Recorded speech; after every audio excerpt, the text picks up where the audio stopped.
004 সচিব কৃষি মন্ত্রণালয়। এরা কিন্তু এখনো আছে, তাইলে আপনি কার বিরুদ্ধে কি সংগ্রাম করবেন, কার বিরুদ্ধে কি বলবেন? তারা তো এখন জায়গায় আছে। মোহাম্মদ ইব্রাহিম 5652 চেয়ারম্যান ভূমি আপিল বোর্ড। দেখেন কত গুরুত্বপূর্ণ পদ। ভূমি আপিল বুঝতে পারছেন তো?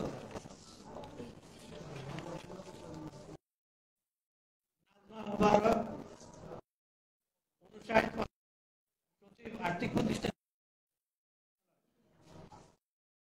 মুশফিকুর রহমান 5993 সচিব ডাক ও টেলিযোগ মন্ত্রণালয়। আব্দুর রহমান খান সচিব আভ্যন্তরীণ বিভাগ। ডক্টর মোহাম্মদ খায়রুজ্জামান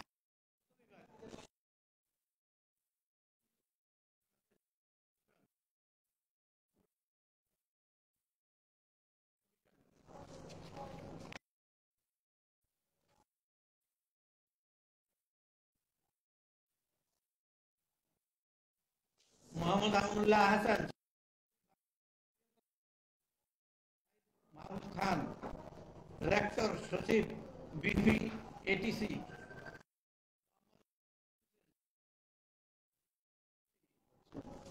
মোহাম্মদ সাইদুর রহমান সচিব স্বাস্থ্যসেবা রেক্টর সচিব।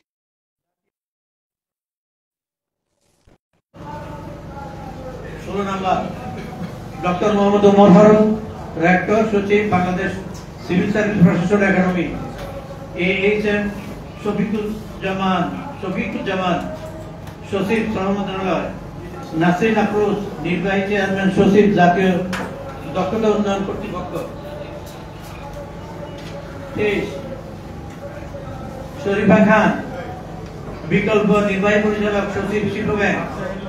সিদ্দিক জুবায়ের সিনিয়র সচিব মাধ্যমিক উচ্চ মাধ্যমিক শিক্ষা বোর্ড শিক্ষা বিভাগ। ডাক্তার মোহাম্মদ সারোয়ার বাড়ি সচিব স্বাস্থ্য শিক্ষা পরিবার কল্যাণ বিভাগ। জাহেদা পারভিন সচিব সমন্বয় সংস্কার ও মন্ত্রী পরিষদ বিভাগ। শাহরিয়ার কাদের সিদ্দিকী সচিব ERD। AM আকমল হুসাইন সদস্য সিনিয়র সচিব প্ল্যানিং কমিশন। ইকবাল আব্দুল্লাহ হারুন সদস্য প্ল্যানিং কমিশন। 30 সচিব জাতীয় পরিকল্পনা সচিব সুকেশ কুমার সরকার জাতীয় পরিকল্পনা উন্নয়ন একাডেমি। মমতাজ আহমেদ সিনিয়র সচিব মহিলা শিশু বিষয়। মোহাম্মদ মাহমুদ হুসাইন সচিব সংযুক্ত প্রধান উপদেষ্টা বিদ্যালয়। মোহাম্মদ মুস্তাফিজুর রহমান সচিব দুর্যোগ ব্যবস্থাপনা ত্রাণ মন্ত্রণালয়। মোহাম্মদ সাইদুর রহমান মহাপরিচালক ভূমি রেকর্ড ও জরিপ অধিদপ্তর। গাজী মোহাম্মদ সাইফুজ্জামান পরিচালক যুব উন্নয়ন অধিদপ্তর। ডক্টর লিপিকা ভদ্র চেয়ারম্যান বাংলাদেশ চিনি খাদ্য শিল্প কর্পোরেশন। 37 আব্দুল কাইয়ুম পরিচালক গ্রেড 1 জাতীয় স্থানীয় সরকার ইনস্টিটিউট। সালে আহমদ মুজাফফর জনশক্তি কর্মসংস্থান ও প্রশিক্ষণ ব্যুরো চুক্তিভিত্তিক পরিচালক মহাপরিচালক। কেজা খান মহাপরিচালক গ্রেড 1 মহিলা বিষয়ক অধিদপ্তর। কিয়া খান ডক্টর মোহাম্মদ মাসুদ আলম অধ্যক্ষ সচিব ও মহাপরিচালক জাতীয় যুব উন্নয়ন ইনস্টিটিউট। মেহেদী হাসান অধ্যক্ষ সচিব economic minister Washington DC। Mohammad Abdur Rauf সচিব বস্ত্র পাট মন্ত্রণালয়। আব্দুর রউফ সচিব বস্ত্র পাট মন্ত্রণালয়। 43 কাজী ইনামুল হাসান পরিচালক সচিব সরকারি কর্মচারী কল্যাণ বোর্ড।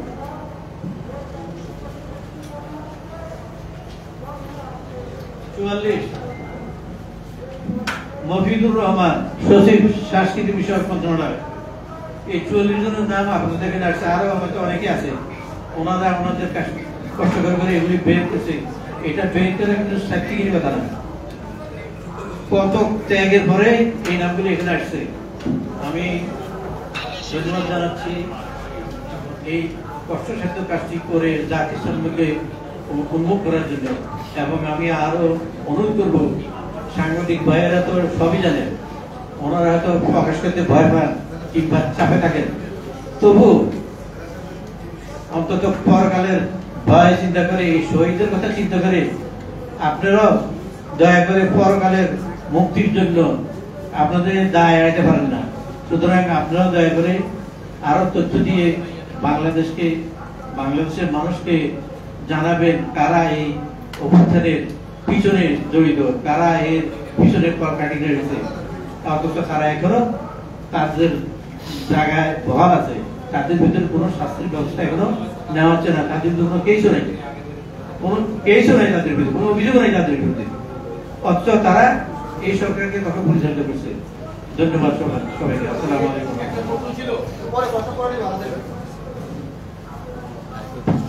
ধন্যবাদ জানাচ্ছি শহীদ মুনতাসির রহমান আলিফের সম্মানিত পিতা শ্রদ্ধেয় পিতা গাজীউর রহমানকে এই পর্যায়ে এই প্রকাশ করা তালিকা সম্পর্কে কথা বলার জন্য এবং এই তালিকার মধ্যে থাকা কয়েকজন ফেসিবাদ দোষর আমার নাম আপনাদের জানানোর জন্য আমি অনুরোধ জানাচ্ছি আমাদের একতার বাংলাদেশ সংগঠনের আহ্বায়ক প্লাবন তারিখকে।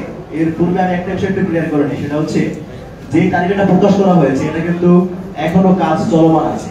যে বা যারা এই ফেসিবাদের সহযোগী হবে আমরা তাদের সকলকে জোড়া ঐক্যের পক্ষ থেকে প্রত্যেককে আইডেন্টিফাই করে তাদের বিরুদ্ধে সরকারকে ব্যবস্থা নেওয়ার জন্য আমরা তুলে ধরবো তাদের সামনে।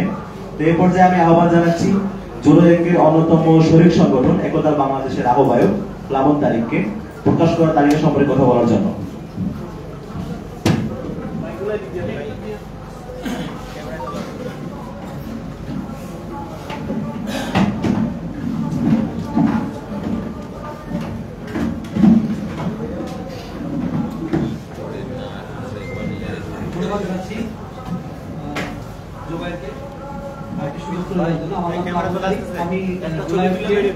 আমার সংগঠন পাশে থেকে করেন আমরা এখানে প্রাথমিকভাবে 46 জন পদে থাকা 40 জন গুরুত্বপূর্ণ পদে থাকা যারা আওয়ামী ফ্যাসিস্ট আমলে যারা বিভিন্ন সুযোগ সুবিধা নিয়েছেন এবং কথিত সরকারকে কথিত আওয়ামী লীগ স্বৈরাচারী সরকারকে স্বৈরাচারী হওয়ার জন্য গুরুত্বপূর্ণ ভূমিকা রেখেছেন। আপনারা জানেন যে বিগত সরকার প্রশাসনকে কাজে লাগে, বিশেষ করে যারা সিভিল প্রশাসন যারা ছিল এবং পুলিশ প্রশাসন যারা ছিল তারা ভূমিকা রাখতে পারে নাই এবং তারা সরাসরি দলীয় কর্মীর ভূমিকায় অবতীর্ণ হয়েছিল এবং তাদের মধ্য থেকে আমরা দেখেছি যে কথিত ফ্যাসিস্ট সরকারকে ফ্যাসিস্ট বানানোর ক্ষেত্রে তারা সবচেয়ে বেশি ভূমিকা রাখতে দেখেছে। আমরা যে 44 জনের নাম তালিকা প্রকাশ করলাম তাদের কয়েকজনের ব্যাপারে আমরা একটু উদাহরণ দিতে চাই যে আসলে কেন আমরা তাদের নামটা প্রকাশ করলাম। আমাদের প্রথমে আছে নাজমুল হাসান। আপনারা জানেন যে সাতক্ষীরায় একসময় মার্ডার কিলিং হয়েছিল, প্রায় 20 জনকে হত্যা করা হয়েছিল এবং এটা সেই সময় উনি সাতক্ষীরার ডিসি ছিলেন এবং ওনার নির্দেশে বুলডোজার দিয়ে বাড়ি ভেঙে ফেলা হয় এবং কয়েক 20 জন মানুষকে ওনার নির্দেশে খুন করা হয়। এরপরে প্রচুর মানুষকে নির্যাতন করা হয়। উনি আওয়ামী লীগ মতাদর্শের কঠোর সমর্থক এবং বিভিন্ন সময় বিভিন্ন গুরুত্বপূর্ণ সরকারের গুরুত্বপূর্ণ দায়িত্ব পালন করেছেন এবং দুর্নীতির সাথে জড়িত এবং তার ব্যাপারে পত্র পত্রিকায় অনেক লেখালেখি হলো ইতিমধ্যে সরকার কোনো ব্যবস্থা গ্রহণ করে। আমি শুধু একজনের নাম বললাম, আর দু একজনের নাম বলবো। সেটি হচ্ছে এইচ.এম. শফিউজ্জামান। ইনি হচ্ছেন আওয়ামী লীগের মধ্যপুষ্ট এবং তিনি একজন দুর্নীতিবাজ সচিব, বর্তমানে শ্রম মন্ত্রণালয়ের দায়িত্বে রয়েছেন এবং ইনি সাবেক ফ্যাসিস্ট সরকারের বাণিজ্য মন্ত্রী টিপু মুহসিন অত্যন্ত আস্থাভাজন ছিলেন।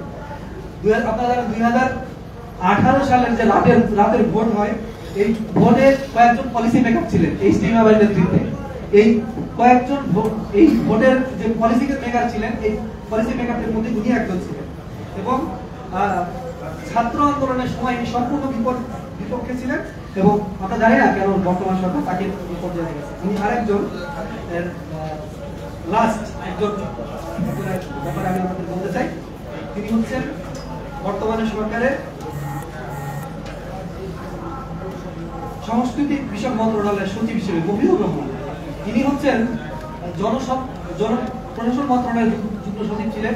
মুজিব শতবর্ষের সময় তিনি একটা বই লিখেন, যে বইয়ের নামটি হচ্ছে শতবর্ষে মুজিব হৃদয় মরণে এবং এই বইটি উনি এমন ভাবে লিখে সরকারকে উপস্থাপন করার এক প্রকার দাবিদারি করেন এবং বইয়ের মধ্যে আসলে তেমন কোনো তথ্যবদ্ধ ছিল না, বানাওয়াট গল্প দিয়ে তিনি এটা করেছেন এবং বইটিতে তিনি দক্ষ মানব সম্পদ উন্নয়নের বঙ্গবন্ধুর দর্শন, আসলে এই দর্শন কিরকম ছিল, কারা কোন ধরনের দর্শন দিয়েছে এই সময় কিন্তু আমরা সবাই বুঝতে পারি। এগুলো হচ্ছে মানে দাবিদারি করতে করতে এমন একটা পর্যায়ে চলে গেছে, বিভিন্ন ধরনের বলে আমি সকল লেখকদের প্রতি সম্মান জানাই, তারা সবাই লিখুক, কিন্তু এই বিশেষ করে এই ব্যক্তির ব্যাপারে আমি বলতে চাই, সেটি হচ্ছে আপনারা জানেন যে বৈষম্য বিরোধী কর্মচারী ফোরাম নামে একটা ফোরাম আছে, তারা 4ই এপ্রিল 2025 সালে একটা আন্দোলন করে তার বিরুদ্ধে আন্দোলন করে, এবং সেখানে সেই সংগঠনের সভাপতি আব্দুল খালেক একটা প্রেস বিজ্ঞপ্তিতে উল্লেখ করেন যে উনি 15তম বিসিএস ক্যাডারের একজন কর্মকর্তা ছিলেন, তিনি আওয়ামী সরকারের সরাসরি সুবিধাভোগী কর্মকর্তা, এবং তাকে 10 এপ্রিল সংস্কৃতি মন্ত্রণালয়ের সচিব বানানো হয়েছে। তিনি আওয়ামী লীগের বিভিন্ন পেশাজীবী সংগঠন এবং বিভিন্ন পেশাজীবী সংগঠন, সংস্কৃতি সংগঠনের পক্ষ থেকে তার পদত্যাগের দাবি হয়, কিন্তু বর্তমান সরকার এখনো সেটা শোনেনি।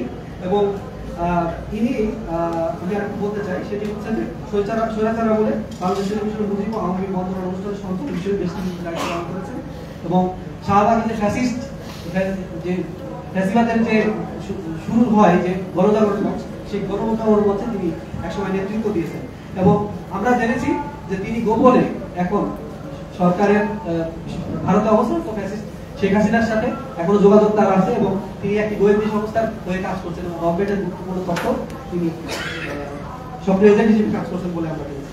সুতরাং এই ধরনের গুরুত্বপূর্ণ অভিযোগগুলো আমাদের সামনে এসেছে।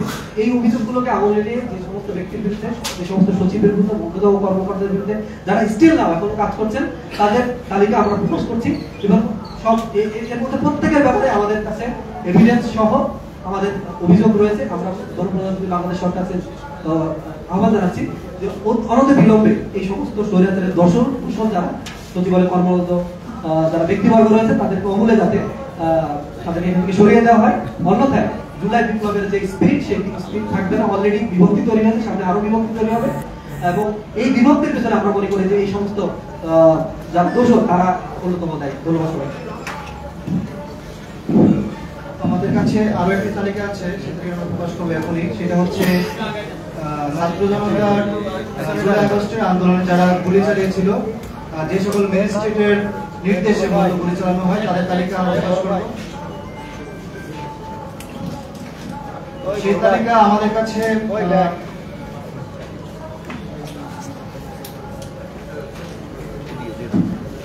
95 জন ম্যাজিস্ট্রেটের তালিকা আমরা সংগ্রহ করেছি। এটি আমাদের জন্য সংগ্রহ করা খুবই কঠিন ছিল, যে যারা এই জুলাই আন্দোলনে কখন কোন জায়গায় ছিল এবং তার নেতৃত্বে থাকার সময় কয়টা গুলি তার লোকজন চালিয়েছেন, সবগুলো ডিটেলস আমরা এখানে নথিভুক্ত করেছি। আমরা সবগুলো প্রচার করব না, আমরা আপাতত এখান থেকে বাছাইকৃত কিছু তালিকা প্রকাশ করছি। পরবর্তী সময় আমরা আমাদের ওয়েবসাইট, আমাদের জুলাইয়ের একটা ওয়েবসাইট আমরা ঘোষণা করব খুব শীঘ্রই।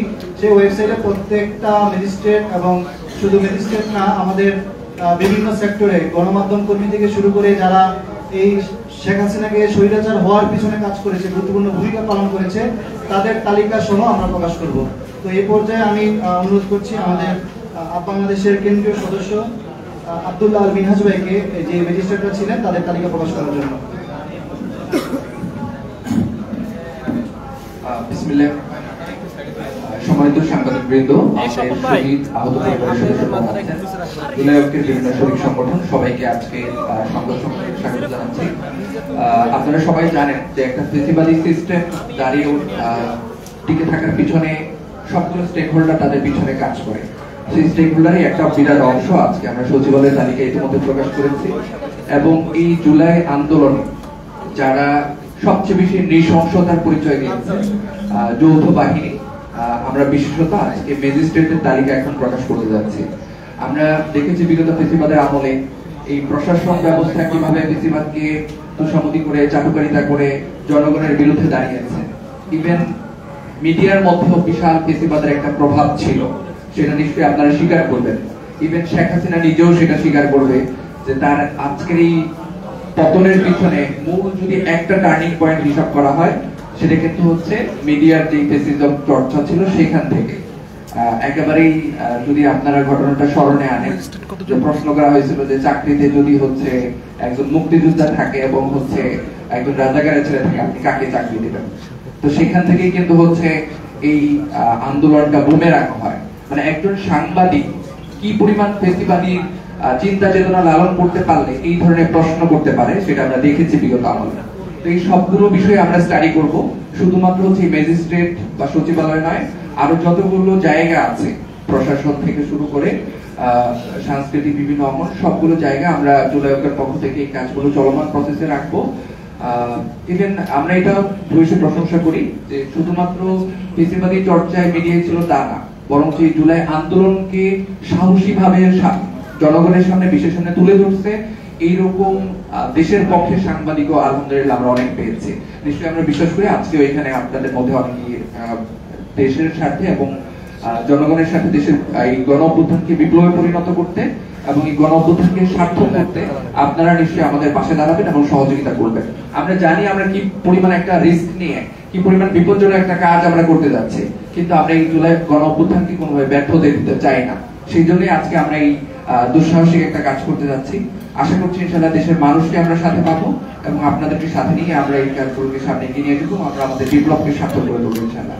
আমি আর কাল বিলম্ব না করে এই জুলাই আন্দোলনের সময় কোন থানায় কোন ম্যাজিস্ট্রেটের আন্ডারে ছিল, কতগুলো গুলি এখানে করা হয়েছে, সবগুলো নথিপত্র আমরা সংগ্রহ করতে পেরেছি। অনেকগুলো থানার ম্যাজিস্ট্রেটের আন্ডারে কতগুলো গুলি হয়েছে সেই তথ্যগুলো আমরা পাইনি। কেন? কারণ হচ্ছে এগুলো মুছে ফেলা হয়েছে বা সেই নথিগুলো সংগ্রহ করা হয়নি। কিন্তু আমরা খুবই সেন্সিটিভ অনেকগুলো অ্যানালাইসিস বা হচ্ছে ইনফরমেশন আমরা এখানে সংগ্রহ করেছি। আমি সেগুলো পেশ করছি আপনাদের সামনে, আবার হচ্ছে সফট কপিটা দিয়ে দেওয়া হবে। জনাব উজ্জ্বল কুমার হালদার, বিজ্ঞ এক্সিকিউটিভ ম্যাজিস্ট্রেট, সিনিয়র সহকারী কমিশনার, জেলা প্রশাসকের কার্যালয়, ঢাকা। ওনার ফোন নাম্বার সহ এখানে দেওয়া আছে। ওনার সাথে ছিলেন 18 তারিখে ল্যান্স নায়ক মুস্তফা এবং 7 রাউন্ড এসএমজি গুলির ছোড়া হয়েছে একটা রাইফেল থেকে সকাল 8টা থেকে দুপুর 1টার মধ্যে যাত্রাবাড়ি এলাকায়।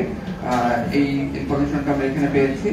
তারপরে প্রত্যেকটা এলাকা কয়টা থেকে কয়টার মধ্যে ওনারা অবস্থান করেছেন এই তালিকাগুলো এখানে আছে।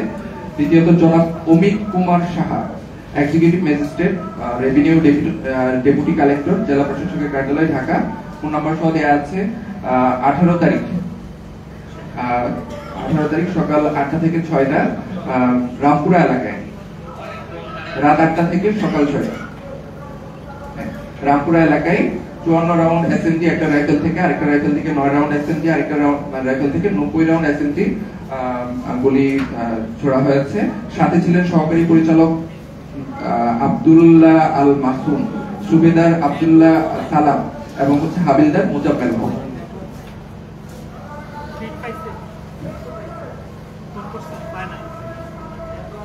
মতিঝিল আরামবাগ এলাকায় ছিলেন জনাব শামসুজ্জাহান কনক, এক্সিকিউটিভ ম্যাজিস্ট্রেট, সিনিয়র সহকারী কমিশনার। এখানে ওনার ওই এলাকাতে অবস্থান করেছেন। ওই এলাকায় আমরা জানি নৃশংস হত্যাকাণ্ড পরিচালনা হয়েছে, কিন্তু রাইফেল থেকে কত গুলি ছোড়া হয়েছে সেই তথ্যটা আমরা পাইনি।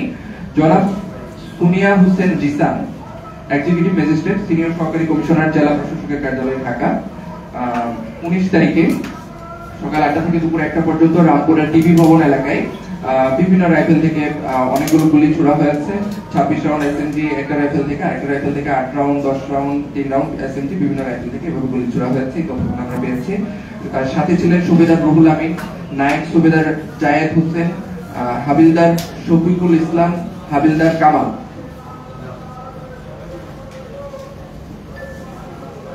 সাথে আরো ছিলেন নায়েক দেলোয়ার হোসেন, নায়েক রেজাউল, নায়েক আলমগীর, ল্যান্স নায়েক মুস্তফা, হাবিলদার শফিকুল ইসলাম, নায়েক শেখ শহীদ আল মামুন।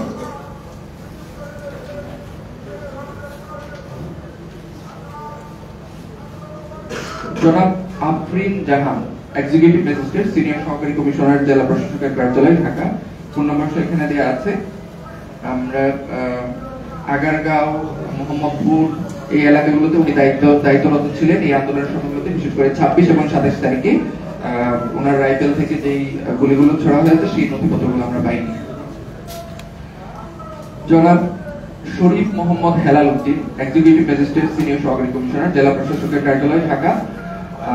19 তারিখে রামপুরা এলাকায় টিভি ভবন এলাকায় গুলি ছুড়েছেন সাথে ছিলেন ল্যান্স নায়েক কামাল, সিপাহী সুহেল, সিপাহী আমিনুল, সিপাহী রাব্বি, সিপাহী Zahid, lance naik Mainul Hasan, havildar Mohammad Mukaddes Hossain, naik Faisal Gazi, lieutenant colonel Mohammad Redwanul ইসলাম।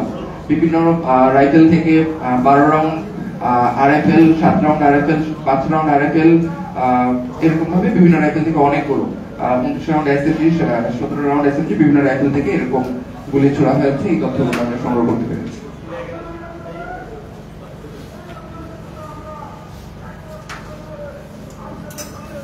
জনাব অং মাচিং মারমা, এক্সিকিউটিভ ম্যাজিস্ট্রেট সহকারী কমিশনার, জেলা প্রশাসকের কার্যালয়, ঢাকা। তারপরে জনাব সায়েম ইমরান, প্রাক্তন এক্সিকিউটিভ ম্যাজিস্ট্রেট সহকারী কমিশনার, জেলা প্রশাসকের কার্যালয়, ঢাকা। বর্তমানে তিনি ধনবাড়ি টাঙ্গাইলের এসিলেন্ট হিসেবে কর্মরত আছেন। জনাব সায়েম ইমরান বর্তমানে ধনবাড়ি টাঙ্গাইল এসিলেন্ট হিসেবে কর্মরত আছেন। আর আন্দোলনের সময় 18 তারিখে উনি রামপুরা ডিবি ভবন এলাকায় ছিলেন। উনার নেতৃত্বে উনার সাথে ছিলেন subedar Ruhul Amin, naik subedar Jawad, havildar Shafikul, havildar Kamal, naik Rezaul, naik Abu Bakar, lance naik Milton, lance naik Alamin, lance naik Ashraful, lance naik Apel, lance naik Kamal, সিপাহী হামিদুল। বিভিন্ন রাইফেল থেকে 32 রাউন্ড, 30 রাউন্ড, 7 রাউন্ড এরকম করে 90 রাউন্ড পর্যন্ত একটা রাইফেল থেকে গুলি ছোড়া হয়েছে রামপুরা টিবি ভবন এলাকায় 18 তারিখ দুপুর 1টা থেকে রাত 8টা পর্যন্ত এই তথ্য সংগ্রহ করা হয়েছে।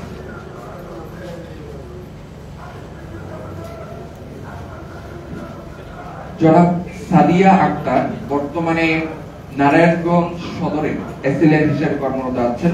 আন্দোলনের সময় উনি ছিলেন এক্সিকিউটিভ ম্যাজিস্ট্রেট সহকারী কমিশনার, জেলা প্রশাসকের কার্যালয়, ঢাকা। দায়িত্ব ওনার আন্ডারে হচ্ছে 18 তারিখে 22 তারিখ 29 তারিখে হচ্ছে ওনার দায়িত্বরত অবস্থায় ছিল, যে জায়গাগুলোতে আন্দোলনের সময় নৃশংস হত্যাকাণ্ড পরিচালনা করা হয়েছে, কিন্তু নথিগুলো হচ্ছে মুছে ফেলা হয়েছে, আমরা নথিগুলো সংগ্রহ করতে পারি। জনাব মাহমুদুল হাসান রাসেল, এক্সিকিউটিভ ম্যাজিস্ট্রেট সহকারী কমিশনার, ভূমি, মোহাম্মদপুর এলাকায় উনি দায়িত্বরত ছিলেন, এখানে আমরা নথি সংগ্রহ করতে পারিনি। তারপরে জনাব মোহাম্মদ জাকির হোসেন, এক্সিকিউটিভ ম্যাজিস্ট্রেট সহকারী কমিশনার, ধানমন্ডি রাজস্ব, ঢাকা। সাবেক জনপ্রশাসন মন্ত্রী ফরহাদ হোসেনের রিলেটিভ, ছাত্রলীগ নেতা, বর্তমান ডেবরার এসিলেন্ট হিসেবে কর্মরত আছেন। আপনারা চিন্তা করতে পারলে, মানে দেখলেই চিন্তা করতে পারবেন, ছাত্রলীগ নেতা হিসেবে ভূমিকায় ছিলেন, ডেবরার এসিলেন্ট হিসেবে রানিং কর্মরত আছেন এখনো পর্যন্ত। সাবেক জনপ্রশাসন মন্ত্রী ফরহাদ হোসেনের রিলেটিভ, নাম হচ্ছে জনাব জাকির হোসেন, এক্সিকিউটিভ ম্যাজিস্ট্রেট সহকারী কমিশনার। 19 তারিখে সকাল 8টা থেকে দুপুর 1টা পর্যন্ত রামপুরা ডিবি ভবন এলাকায় ওনার নেতৃত্বে গুলি ছোড়া হয়। ওনার সাথে ছিলেন lance naik Milton, lance naik Wajed, lance naik Jahid, lance naik Alamin, lance naik Kamruzzaman, lance naik Raisul, havildar Liaquat Ali, সুবেদার ফরহাদ হোসেন, নায়েক সুবেদার জিয়াউল হক। বিভিন্ন রাইফেল থেকে 18 রাউন্ড, 9 রাউন্ড, 20 রাউন্ড, 50 রাউন্ড করে 2টা রাইফেল থেকে, তারপর 77 রাউন্ড এরকম করে এসএমজি বিভিন্ন পরিমাণের গুলি থেকে ছোড়া হয়েছে।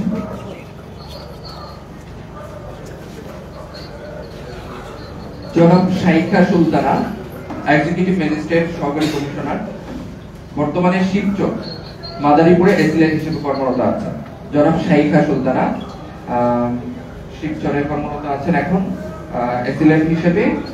22 তারিখ 26 তারিখ ওনার যে দায়িত্বে ছিলেন ঢাকা জেলা মহানগর এলাকায় এবং সায়েদাবাদ এলাকায়, যে জায়গাগুলোতে গুলি ছোড়া হয়েছে এই জায়গায় ওনার দায়িত্বে এই জায়গাগুলো ছিল। আমরা এখানে গুলি রাইফেল থেকে কত ছোড়া হয়েছে এই তথ্যটা সংগ্রহ করতে পারি।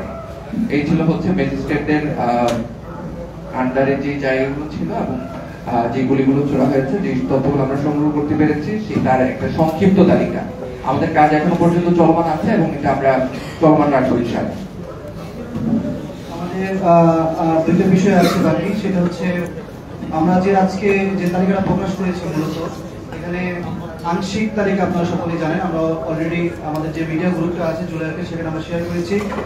তো তাদের বিরুদ্ধে কি ব্যবস্থা নেবে সরকার এবং আমরা কি চাই, এই সার্বিক বিষয়গুলো নিয়ে আমাদের লিখিত বক্তব্য আছে এবং আমাদের কর্মসূচি আছে এবং আমাদের একটি আলটিমেটাম দেওয়া আছে সেই বিষয়গুলো নিয়ে আমাদের দুইজন সংগঠক আছে আমাদের মাঝে, এবি জুবাইর এবং মুসাদ্দিক আলী ইবনে মোহাম্মদ।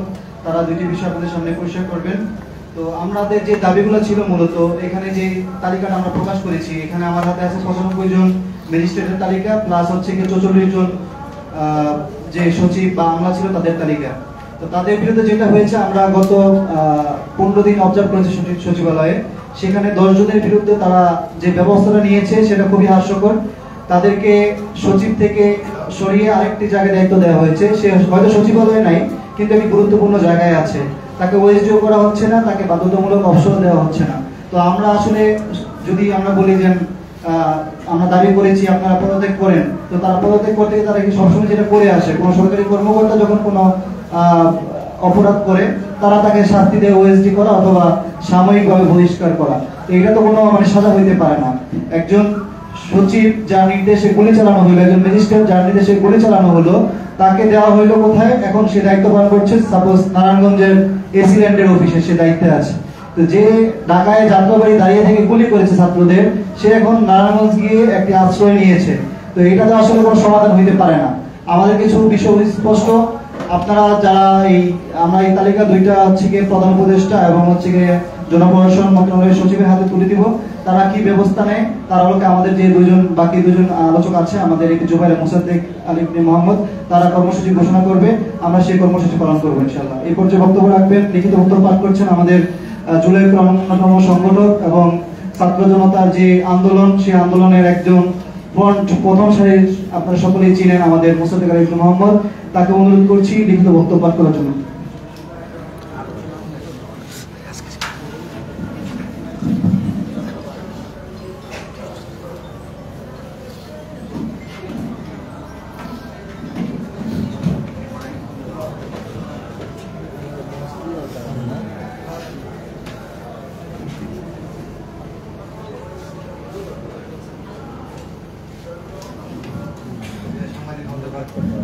আপনারা জানেন আমরা আজকে এখানে কি জন্য উপস্থিত হয়েছি, একত্রিত হয়েছি।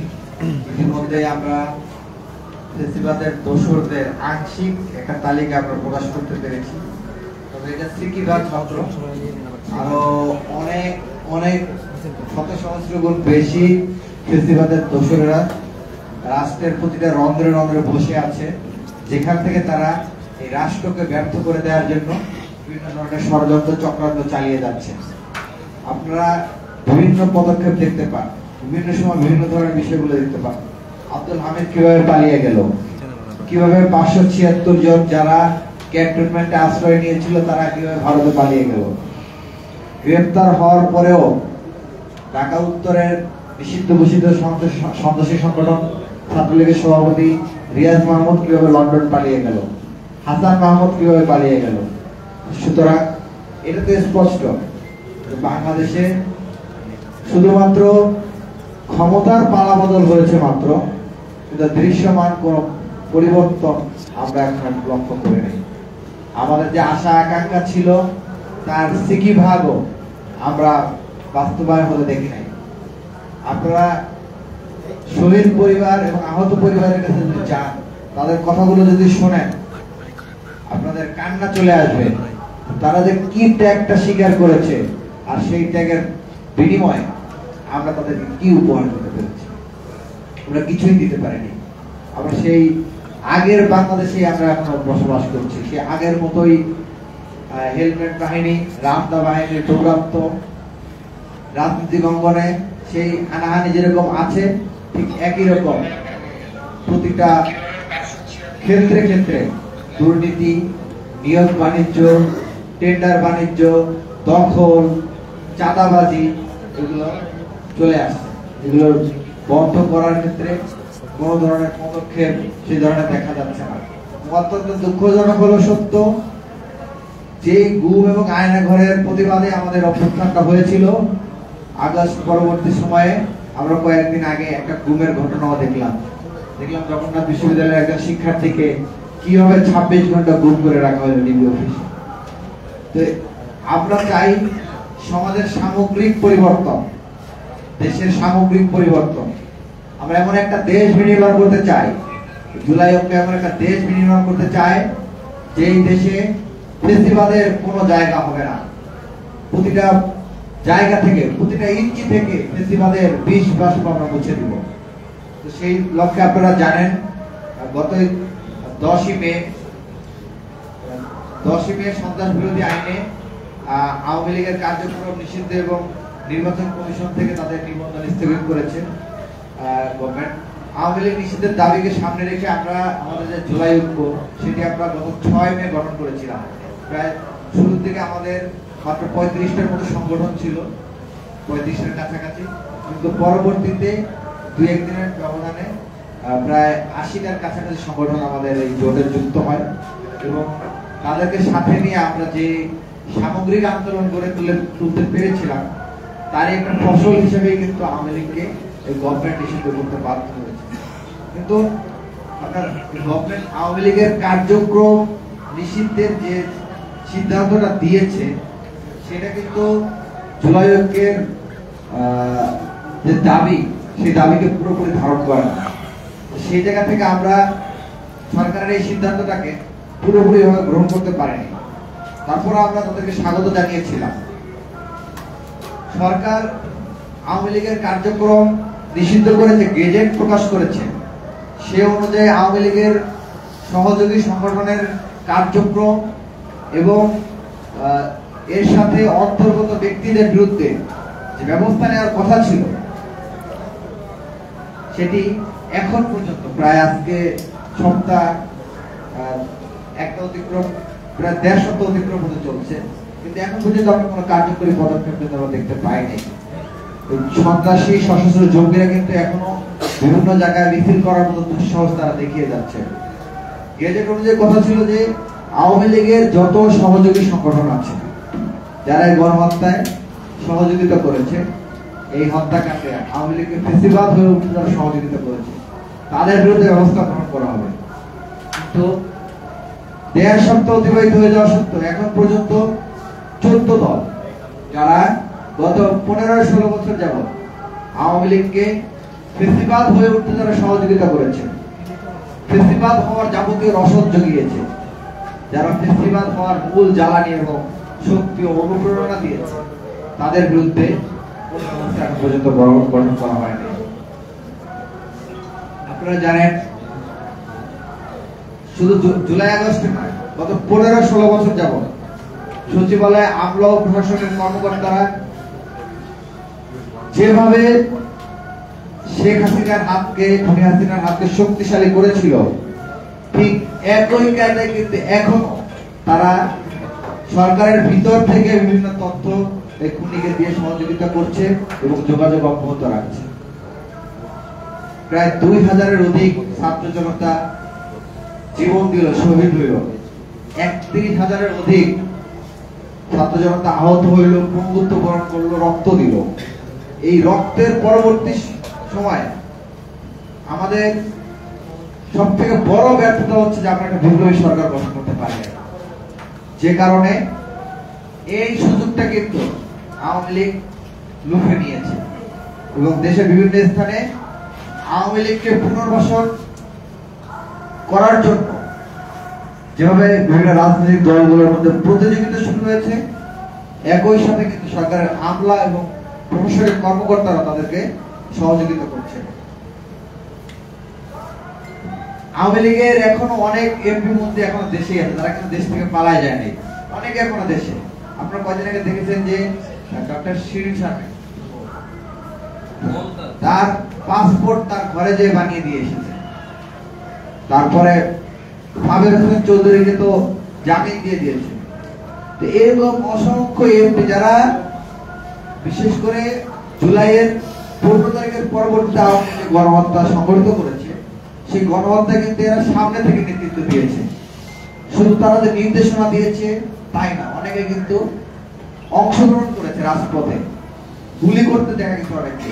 কিন্তু এরকম অনেক এমপি, মন্ত্রী, উপজেলা চেয়ারম্যান এরা কিন্তু এখন দেশে ঘুরে বেড়াচ্ছে এবং বিভিন্ন রাজনৈতিক দলের আশ্রয় প্রশ্রয়ে, বিভিন্ন প্রশাসনিক কর্মকর্তাদের আশ্রয় প্রশ্রয়ে কিন্তু তারা বেড়ে উঠছে। তো তাদের ব্যাপারে কিন্তু কোনো ব্যবস্থা গ্রহণ করতে আমরা দেখছি না। আমরা অনেক ধৈর্য ধারণ করেছি, আমরা সরকারের প্রতি আস্থাশীল ছিলাম যে তারা যেহেতু অভ্যুত্থানের ম্যান্ডেট নিয়ে এসেছে, তারা আমাদের দাবিগুলোকে সম্মান জানাবে, অভ্যুত্থানের স্পিরিটকে সম্মান জানাবে এবং আর কোনো আন্দোলন করতে হবে না। যেহেতু আমরা এত রক্ত ঝরিয়ে একটা অভ্যুত্থান পরবর্তী গভর্নমেন্ট গঠন করেছি, তারা যা করবে ছাত্র জনতার স্বার্থেই করবে। কিন্তু অত্যন্ত দুঃখজনক হলে সত্য, আগস্টের পরবর্তীতে আন্দোলন ছাড়া, রাজপথে নামা ছাড়া একটি দাবিও, একটি চাওয়া পাওয়া ওই গভর্নমেন্ট পূরণ করে নাই। আওয়ামী লীগ নিষিদ্ধ বলেন, আমাদের আন্দোলন কেন করতে হবে? অভ্যুত্থানের তো দাবি ছিল যে আওয়ামী লীগকে নিষিদ্ধ করা হবে। 5 আগস্টের পরবর্তী গভর্নমেন্টের অন্যতম প্রধান লক্ষ্য ছিল আওয়ামী লীগকে নিষিদ্ধ করা, আহতদের চিকিৎসা নিশ্চিত করা, শহীদ পরিবার এবং আহতদের পুনর্বাসন নিশ্চিত করা। কিন্তু গভর্নমেন্ট সেটা না করে তারা ক্ষমতার ভাগাভাগিতে লিপ্ত হয়ে গিয়েছে। তো যে কারণে আমাদের বারবার আন্দোলনে নেমে আসতে হয়েছে। জুলাইয়ের স্পিড এবং জুলাই ঐক্যের মাঝে বিভেদ ঘটানোর জন্য বিভিন্ন ধরনের অপপ্রচার কিন্তু আমরা লক্ষ্য করছি। জুলাইয়ের যে শক্তিগুলো ছিল, সেই শক্তিগুলোর মাঝে বিভাজন সৃষ্টির জন্য এখনো বিভিন্ন পক্ষ কাজ করে যাচ্ছে এবং গত 8 মাস ধরে কাজ করে এসেছে, যার ফলশ্রুতিতে কিন্তু আমাদের মধ্যে এখন সে আগের যে ঐক্যটা, সেটা কিন্তু অনেকাংশেই দুর্বল। তবে আমরা জুলাই ঐক্য গঠন করেছি, আমরা দৃঢ়ভাবে বিশ্বাস করি বাংলাদেশের মুক্তিকামী ছাত্র জনতা জুলাই ঐক্যের উপর আস্থাশীল। জুলাই ঐক্যের উপর আস্থাশীল বলেই তারা আমাদের ডাকে আওয়ামী লীগ নিষিদ্ধ, জুলাই ঘোষণাপত্রের দাবি এবং বিচার, এই 3 দাবিতে কিন্তু তারা রাজপথে নেমে এসেছিলেন এবং আওয়ামী লীগকে কিন্তু তারা নিষিদ্ধ করতে বাধ্য করছেন। কিন্তু এরপরে আমরা দেখতে পেয়েছি যে বিভিন্ন পক্ষের মাধ্যমে আবার এই ঐক্যটাকে বিভাজন করার চেষ্টা চালানো হচ্ছে। আমরা হুঁশিয়ারি করে বলে দিতে চাই, আমরা যেই দাবিগুলো জানিয়েছি সেই দাবিগুলো যদি মেনে নেওয়া না হয়, ফেসিবাদের দোসরদেরকে যদি প্রশাসন থেকে অপসারণ করা না হয়, যে সকল ম্যাজিস্ট্রেট সহ কর্মকর্তারা যারা আপনার ছাত্র জনতার উপর গুলি চালিয়েছে, তাদের ব্যাপারে যদি ব্যবস্থা গ্রহণ করা না হয় এবং গভর্নমেন্ট যদি একইভাবে চলতে থাকে, তাহলে আমরা এই গভর্নমেন্টের বিরুদ্ধে প্রয়োজন সাপেক্ষে কঠোর আন্দোলনে নেমে আসতে বাধ্য হব। সবাইকে ধন্যবাদ। এ পর্যায়ে পরবর্তী কর্মসূচি ঘোষণা করার জন্য অনুরোধ করছি জুলাই ঐক্যের অন্যতম সংগঠক এবিডি ভাই। পরবর্তী কর্মসূচি ঘোষণা নিয়ে আসছেন জুলাই ঐক্যের অন্যতম সংগঠক এবিডি ভাই।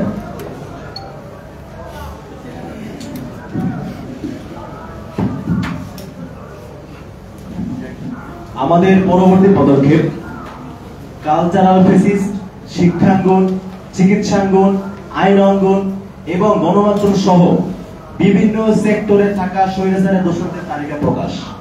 আমাদের পরবর্তী পদক্ষেপ কালচারাল ফেসিস্ট, শিক্ষাঙ্গন, চিকিৎসাঙ্গন, আইনাঙ্গন এবং গণমাধ্যম সহ বিভিন্ন গুরুত্বপূর্ণ সেক্টরে থাকা স্বৈরাচারের দোষরদের, স্বৈরাচারের কুশলীদের তালিকা প্রকাশ। এই লক্ষ্যে অন্তর্বর্তী সরকারের কাছে আমাদের দাবি থাকবে, 1, আগামী 31শে মে এর মধ্যে তালিকায় উল্লেখিত সন্ত্রাসী দল আওয়ামী লীগের সকল দোষরদের বাধ্যতামূলক অবসর দিতে হবে। তালিকায় উল্লেখিত সকল স্বৈরাচারের দোষরদেরকে আগামী 31শে মে এর মধ্যে বাধ্যতামূলক অবসর দিতে হবে। আমাদের 2 নম্বর দাবি, 3 সরকারি কর্মদিবসের মধ্যে তদন্ত কমিটি গঠন করে দৃশ্যমান কাজের অগ্রগতি দেশের জনগণকে দেখাতে হবে। সময় হচ্ছে 3 সরকারি কর্মদিবস, এর মধ্যে তদন্ত কমিটি গঠন করতে হবে। তদন্ত কমিটি গঠন করে যে কাজ হচ্ছে সেই দৃশ্যমান কাজের ফলাফল, দৃশ্যমানের কাজের প্রসেস দেশের জনগণের সামনে উন্মোচিত করতে হবে। আমাদের 3 নম্বর দাবি, দেশের তথ্য পাচারকারী ছাত্র জনতার বুকে গুলি চালানো নির্দেশদাতা এবং সহযোগী সকল আমলা এবং প্রশাসনের কর্মকর্তাদের পরিবার সহ সকলের ব্যাংক হিসাব ও অবৈধ সম্পদ জব্দ করতে হবে। দেশের তথ্য পাচারকারী ছাত্র জনতার বুকে গুলি চালানো, যেই গুলি চালানোর নির্দেশ যারা দিয়েছে এবং যারা সহযোগিতা করেছে, এরকম সকল আমলা এবং প্রশাসনের ব্যক্তিবর্গ যারা আছে তাদের পরিবার সহ সকলের ব্যাংক হিসাব এবং অবৈধ যে সম্পত্তিগুলো রয়েছে সেগুলো জব্দ করতে হবে। আমাদের 4 নম্বর দাবি, স্বৈরাচারের দোষর আমলা ও প্রশাসনের কর্মকর্তাদের দেশ থেকে নিষেধাজ্ঞা দিতে হবে এবং আইনানুগ ব্যবস্থা গ্রহণ করতে হবে। অর্থাৎ যারা ফেসিবাদের দোষর আমলা এবং যারা এখনো শপথে বহাল রয়েছে আওয়ামী লীগকে পুষ্টি জুগিয়েছিল তাদের দেশ থেকে নিষেধাজ্ঞা দিতে হবে, তারা যেন কোনো ক্রমেই বিচার না হওয়ার পূর্বে দেশ ছেড়ে পালাতে না পারে, এটা এনশিওর করতে হবে। একই সাথে তাদের বিরুদ্ধে আইনানুগ ব্যবস্থা গ্রহণ করতে হবে। আমাদের 5 নম্বর দাবি, আগামী 36শে জুলাই, সেই সিগনিফিকেন্ট 36শে জুলাই অর্থাৎ 5ই আগস্ট, আগামী 5ই আগস্টের মধ্যে এখনো পর্যন্ত চিহ্নিত সকল স্বৈরাচার দোষরদের শ্বেতপত্র সরকারি ওয়েবসাইটে প্রকাশ করতে হবে। অর্থাৎ যে তালিকা আমরা প্রকাশ করেছি এবং অন্যরা যে সমস্ত তালিকা প্রকাশ করেছে সবগুলো তালিকা ভেরিফিকেশন করে যারা আসলে স্বৈরাচার দোষর ছিল তাদেরকে শ্বেতপত্র আকারে সরকারি ওয়েবসাইটে তাদের নামগুলো প্রকাশ করতে হবে।